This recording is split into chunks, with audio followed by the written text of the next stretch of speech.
Bonjour à tous, nouvelle vidéo, je vais vous présenter des adaptations de l'écrivain Stephen King. Bon, les adaptations qui figurent dans ma collection, donc je ne les ai pas toutes. Et là, je vais vous les présenter alors dans l'ordre de sortie des romans, hein, donc, et pas l'ordre des sorties des films. Donc je vais commencer tout de suite, parce que même si je n'ai pas tout, il y en a déjà un petit paquet. Donc le premier, c'est Carrie. Là, c'est le fourreau du remake, mais j'ai l'original aussi, hein, également. Je l'ai comboté, donc avec... voilà. Avec le petit livret, ça c'est de l'original. Ah, bon, l'original est nettement meilleur, hein, de toute façon. N'est pas Brian De Palma qui veut, hein. Donc, même si j'aime bien l'actrice Chloé Grace Moretz, je suis désolé, l'original est quand même meilleur. Donc voilà pour le premier film. Ensuite, Salem Slot, les vampires de Salem. Bon, qui existe en deux versions, hein, une version très longue qui apparemment est plus intéressante. Mais l'ensemble fait quand même assez téléfilm, hein. Même si l'ambiance est relativement bien recréée, surtout bah, justement la scène qu'on voit sur le steelbook, là, où, avec le vampire qui est un peu comme un spectre devant la fenêtre, c'est assez flippant, c'est bien retranscrit. Donc là, c'est le vampire, le fameux vampire du film. Donc voilà pour les vampires de Salem. Ensuite, il y a eu Creepshow, hein, le film à sketch, hein, très connu, qui a été écrit et produit par Stephen King et réalisé par Romero. Donc un film assez recherché, hein, parce que, et moi j'ai toujours pas vu s'il est sorti en 4K, par contre ce serait pas mal, parce que c'est quand même la crème des films à sketch, hein. Il y en a eu beaucoup, hein, de fait, et là franchement c'est vraiment pas mal, quoi. Ensuite il y a eu The Shining.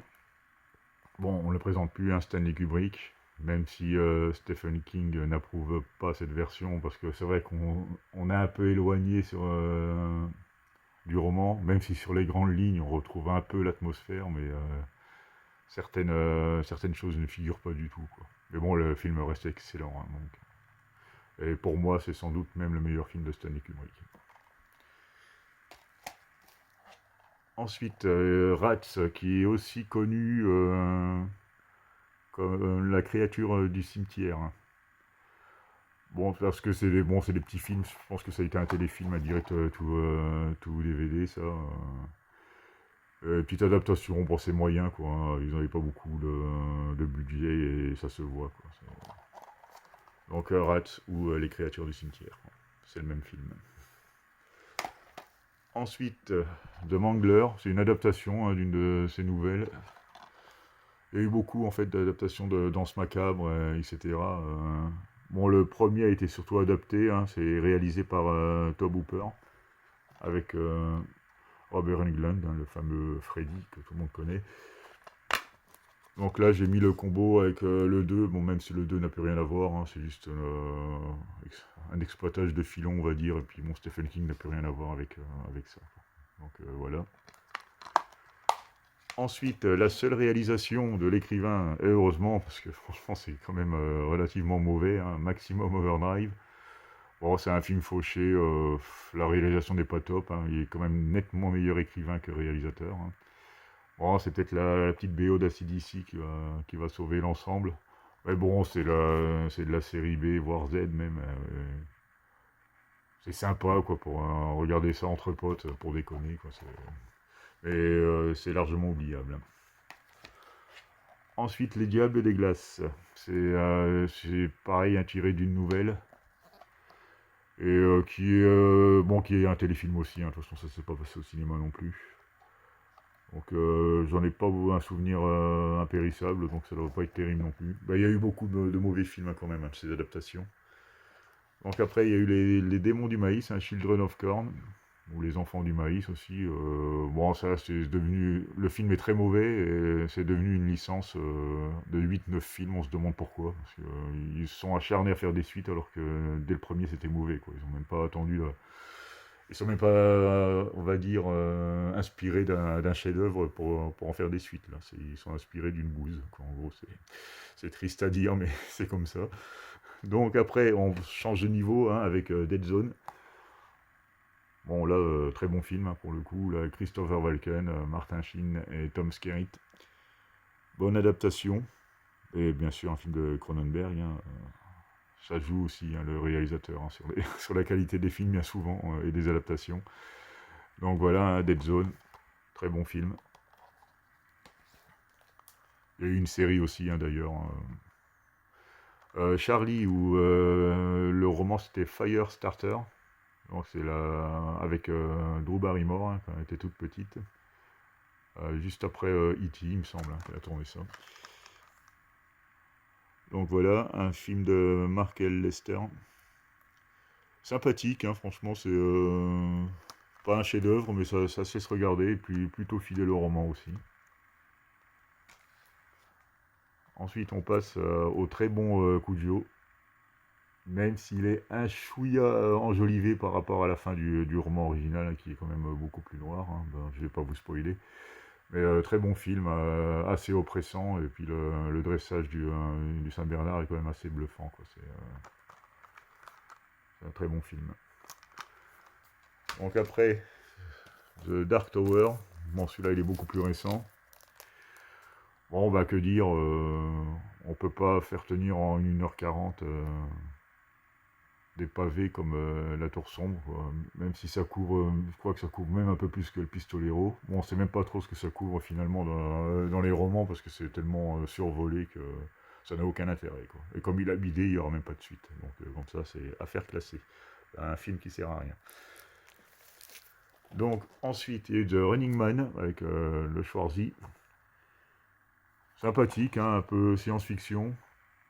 C'est pas ce que je préfère de Stephen King, même dans ses romans, la science-fiction, je préfère vraiment le fantastique et l'horreur. Hein. Mais bon, ça va, c'est sympa quand même. Après là, on peut presque qualifier de chef-d'œuvre hein, les Évadés, donc de Shawshank Redemption, avec Tim Robbins et Morgan Freeman. Bon, là, j'ai le steelbook qui était sorti avec le Blu-ray, mais j'ai glissé le 4K dedans, hein, parce qu'il y a des films comme ça, il faut les regarder au top. Très très bon film, ça, si vous ne l'avez pas vu. Et pas fantastique, hein, beaucoup, bah, il sait très bien le faire aussi, hein. Il y aura d'autres films dans cette veine-là. Donc, un élève doué. Donc, qui a été réalisé par Brian Singer. Hein, Brian Singer. Donc, très bon film aussi. Un peu malsain, hein, c'est la fascination d'un jeune envers le fascisme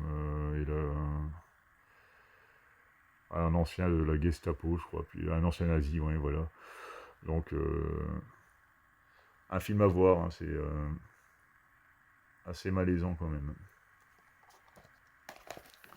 Stand By Me, encore un film qui n'est pas du tout fantastique, mais qui est vraiment très bon. Hein. Ça part d'un speech tout simple, mais vraiment, vraiment un bon film aussi. Quoi. Bon, on retrouve encore Corey Feldman, hein, qu'on voyait souvent dans les films à l'époque, Kiefer Sutherland, Jerry O'Connell, River Phoenix et Will Wheaton. Ben, c'est vrai qu'il y a déjà des acteurs connus hein, dans ce film. Ben, ils étaient gamins à l'époque, mais c'est bien joué, c'est bien fait, quoi. C'est un bon divertissement. Ensuite, un autre film culte hein, de John Carpenter, Christine, hein, qu'on ne présente plus. Voilà, ça j'ai le combo de l'ancienne version. Donc très bon film, hein, Christine. Hein, bon, je vous ferai pas l'affront hein, pour le speech, hein, vous le connaissez. Peur bleue, une adaptation du roman illustré L'année du loup-garou. Sympathique, ma foi. Hein, c'est pas le meilleur hein, des adaptations, mais c'est pas le pire non plus, hein, loin de là. Plutôt sympathique, un bon divertissement. Encore un autre très bon film hein, du King, hein, d'une bonne adaptation, on va dire. Donc c'est Pet Sematary, donc cimetière. Bon, surtout le premier et l'original. Hein. Après, il y a eu une suite avec Edward Furlong, hein, qu'on verra quelques années plus tard dans Terminator. Donc voilà, Cimetière, un premier chef-d'œuvre, malaisant, malsain, tout ce qu'on veut. Ensuite, La peau sur les os, qui était sympathique aussi, un film de Tom Holland, hein, donc encore un très bon réalisateur. Là, c'est la version Rimini édition, hein, qui font un très bon boulot aussi au niveau des ressorties d'anciens films. Donc voilà, La peau sur les os. The Mist, donc une adaptation de Brume. Brume qui est non, qui est un roman, hein, c'est même pas une nouvelle. Donc là, c'est une version DVD, hein, avec le petit bonus qui va bien. Un film de Frank Darabont, hein, qui aura tourné plusieurs adaptations de Stephen King, du coup plutôt réussies. Ensuite, il y a le téléfilm de ça, Hit, donc en version originale. Sympathique, hein, même si ça a quand même un peu vieilli. Puis bon, c'était quand même un gros pavé en 3 volumes, donc adapter ça, c'était pas forcément évident au niveau budget pour un téléfilm. Mais quand on tient compte de ça, c'est plutôt bien réalisé. Et c'est bien fait, quoi, ils s'en sortent bien. Donc après, il y a eu la suite, enfin les suites, non, la série des 2 films qui sont sortis au cinéma.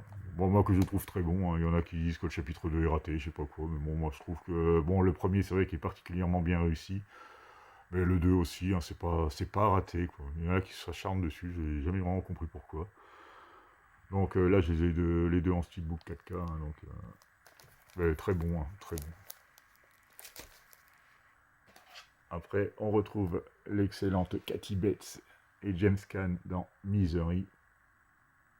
Donc, l'histoire, hein, d'un écrivain à succès qui décide de faire mourir son héros de roman, et il y a une fan hardcore en fait qui va pas l'entendre de ses oreilles, quoi, donc il va décider de. Bon, c'est les circonstances qui ont fait qu'elle arrive à le kidnapper, quoi, mais bon, c'était pas son but premier, c'est qu'elle tombe dessus comme ça, quoi. Donc voilà, mais très très bon film. Ensuite, La part des ténèbres, hein, encore une histoire d'écrivain, hein, qui est hanté un peu par ses démons. Sympathique aussi, bon, même si on n'est pas au niveau de Misery, hein, c'est sympa, ça sait se regarder. Ensuite, il y a eu Fenêtre secrète, encore tirée d'une nouvelle, avec Johnny Depp. Je l'ai vu et je ne m'en souviens presque pas, donc ça doit être assez quelconque, hein, parce que j'ai une mémoire assez sélective sur les films, hein. Quand ça m'a vraiment plu, là, j'ai pouvoir m'en souvenir assez longuement, mais là, des films comme ça passe un peu à la trappe, quoi. Donc après, il y a eu le Bazar de l'épouvante, hein. C'est pareil, j'ai une édition Rimini qui l'a ressorti en version TV qui est plus longue, et la version cinéma avec un Blu-ray bonus. Et là, je vais garder le DVD original que j'avais avant. Donc c'est pareil, c'est très long. Un très long film, sympathique aussi, avec Max von Sydow, hein, il me semble, qui joue le rôle. Ouais, voilà. Ed Harris, donc quelques bons acteurs. Sympathique, mais même s'il y a quelques longueurs. Ensuite, on retrouve Kathy Bates avec Jennifer Jason Leigh dans Dolores Claiborne. Là, c'est pareil, très bon film. Très, très humain, un peu dans la catégorie de films des évadés de Stand By Me, de Misery même. Pas de fantastique, pas d'horreur. Enfin, quoique Misery, c'est quand même entre les deux. Et très bon thriller. Dolan Cadillac avec Christian Slater, qui est assez mauvais, hein. Enfin, je l'ai trouvé quelconque, on va dire. Pas forcément mauvais, mais quelconque. Là, on peut parler de mini chef-d'œuvre, hein, La ligne verte. On l'a sur 4K, mais je l'ai mis en boîtier quadruple, hein, parce que j'avais pas de boîtier quadruple 4K, donc c'est dans un amarré bleu classique. Mais bon, voilà quoi, hein, La ligne verte, on présente plus, excellent acteur, excellente histoire, scénario bien tourné, encore Frank Darabont, il me semble d'ailleurs. Donc voilà. Dreamcatcher, c'est pareil, je ne m'en souviens pas. C'est ça m'a pas marqué plus que ça, donc on reste dans les sous. Enfin, je sais même pas comment dire ça, quoi. C'est entre vraiment le téléfilm et le cinéma, quoi. c'est pas génial, quoi. Vous pouvez l'oublier largement. Alors, Chambre 1408, celui-là, je ne l'ai pas vu. Donc, parce que j'avais acheté, j'ai été tombé sur le DVD pas trop cher, je crois que j'ai eu 1 euro, comme ça. Donc, comme j'avais pas vu le film, j'ai dit, tiens, on verra si ça vaut la peine de l'upgrader après l'avoir vu. Mais bon, donc, avec John Cusack et Samuel L. Jackson, donc, ça peut être bon, à voir. Ensuite, il y a Cell Phone. On retrouve John Cusack et les deux acteurs en fait de Chambre 1408, il n'est pas fait exprès. Et donc, ouais, très moyen. C'est pas forcément accroché. Bon, on flirte avec le genre zombie, quoi, même si c'est pas vraiment ça. Ça rend les gens fous. Mais bon, ça se présente un peu. On est sur les mêmes principes, quoi. Ensuite, il y a eu un film à sketch. Alors, la jaquette est complètement pétée, quoi, est complètement faussée, parce qu'en fait, il s'agit du film Dark Side. Avec.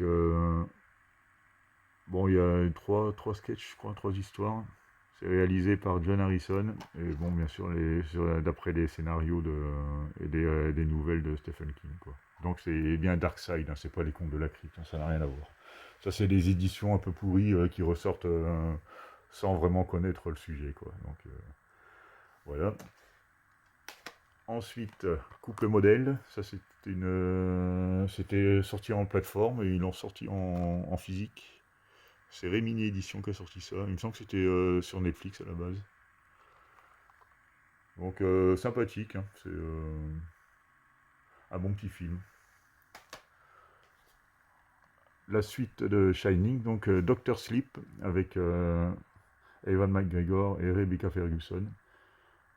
Très bon, hein, franchement.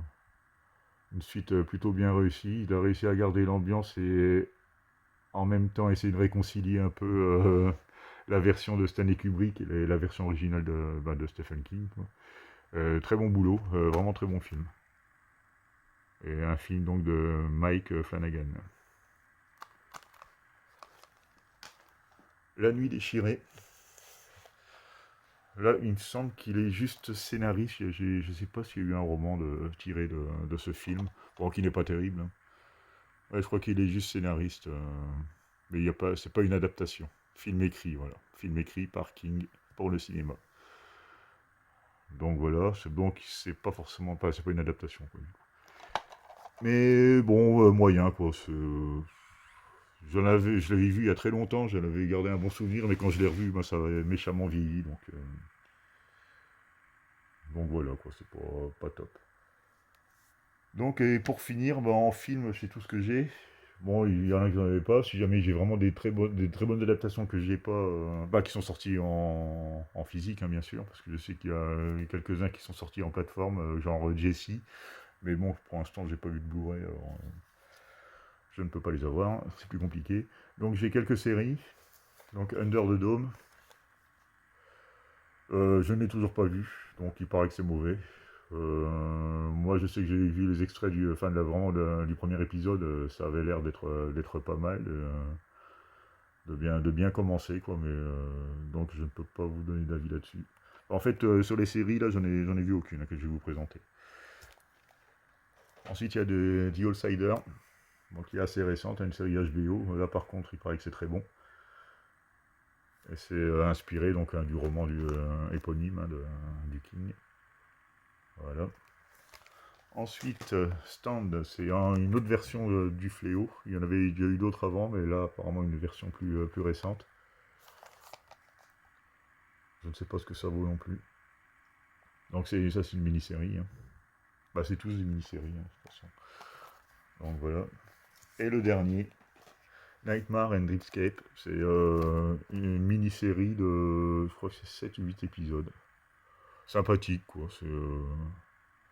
C'est un peu l'équivalent d'un film à sketch. Mais c'est vite oubliable, quoi. C'est pas ce qu'il a fait de mieux. Donc voilà, hein, pour la présentation des Stephen King, des adaptations de Stephen King que j'ai dans ma collection. Je vous remercie de m'avoir regardé et à bientôt pour une nouvelle vidéo.